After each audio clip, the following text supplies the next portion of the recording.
On this James the Bike Guy, we're taking a look at the Trek Checkpoint ALR 5. This is an awesome aluminum gravel bike from Trek. It's a 105 level bike with all the performance to be kind of the one bike in your garage. And we're going to go over some of the features and designs of this bike, as well as what makes it pretty sweet and why this is a nice option if you're looking for an aluminum gravel bike. So before we get started, be sure to hit the subscribe button. That way you can see more videos like this into the future. So the Trek Checkpoint ALR is the highest level aluminum frame they make.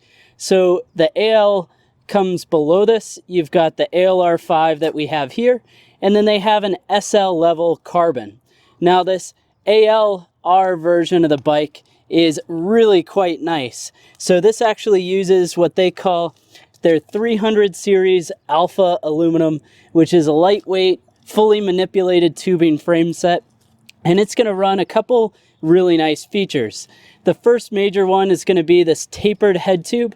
So the tapered head tube goes from 1.1" down to 1.5", and then it goes through a carbon fiber OCLV fork that has all the rack mounts to be able to run racks on this or fenders. And then it's of course also going to be through axle compatible, 12 by 100. Now on the frame, you're going to have their Control Freak cable routing, which basically means it's a almost fully internal cable routing on this bike. So you see very little cabling except for right at the cockpit, where everything goes from the cockpit down into the down tube. Another neat thing that you're going to see with this bike is going to be actually in the back end. So this bike runs their strangle hold dropouts. So this allows, with the adjustment of that nut, you can actually slide the rear axle forward and backwards to lengthen or shorten your chainstays. Now, in factory form, this is going to have 425 millimeter chainstays, but you can adjust that forward and back using those stranglehold dropouts. And that also means that this is going to have some pretty insane tire clearance. So right now it's mounted up with some GR1 comp tires, and these tires are in a 700 by 40C. And you can see there is ample tire clearance to run just about anything. And in fact, you can run up to a 45C tire running this in 700C, and then you can run this in 650 by 47. So you can get some really monster tires set up on this bike. Now the bottom bracket is of course going to be a press fit BB 86.5 bottom bracket, which is actually a pretty durable setup. And then you're going to run a bunch of water bottle cage mounts on this frame. So you can see you've got SWAT compatible tri water bottle mounts down on the bottom of the down tube. You've got a couple of mounts further up. And then you've also got mounts right on the top tube here, which are really going to allow you to customize what you run on this bike, especially considering on the seat tube, you're going to have a tri-mount as well. So that means frame bags are going to work out really well on this bike. It's also going to allow you to run several bottles to keep yourself hydrated. Now, when we talk about the drivetrain here, this is going to be set up with Shimano's 105 drivetrain. So here we've got the Shimano 105 11-speed rear derailleur, of course with a 105 front derailleur, but this is running through a really wide range cassette. So this has the Shimano HG 700 cassette, which is an 11 to 34 range.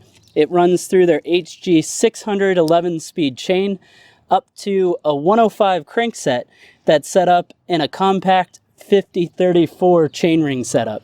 So that means you're really going to have a major drivetrain capability out of this bike, which is going to make it be able to climb just about anything, but also be fast enough that if you put, say, a set of 28 road tires on it, you'd have no problem hanging on a group ride.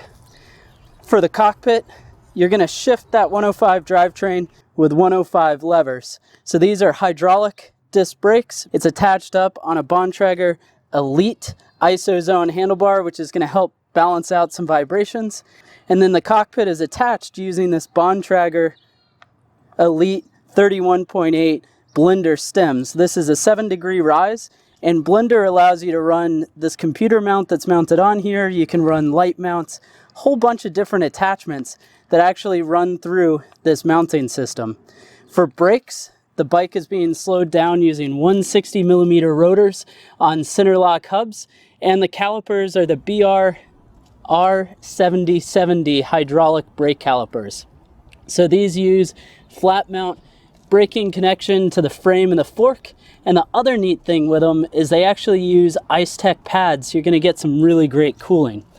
The bike is of course rolling on Bontrager tubeless ready aluminum rims. They're laced up to these center lock hubs, and the tires, although not tubeless ready, you can upgrade those and make the bike tubeless, but they are the GR Comp tires like we said before, in the 700 by 40C width, in a 60 TPI wire bead setup. So overall, you can see that this bike is a really great setup if you were looking for a bike out of the box that does a good job of being a gravel bike, but could also be your one road bike, gravel bike combination. So now that we've taken a look at the bike, let's go ahead and find out what this weighs. So the actual weight of this Checkpoint ALR 5 in a size 54 centimeter comes in at 22.09 pounds. Well, thank you for watching this video on the Trek Checkpoint ALR 5. Go ahead and let me know your thoughts down in the comments section below. Be sure to hit the subscribe button if you haven't already. While you're at it, leave me a thumbs up. It lets me know you enjoyed the video, and I can't wait to show you another biker component in the next video.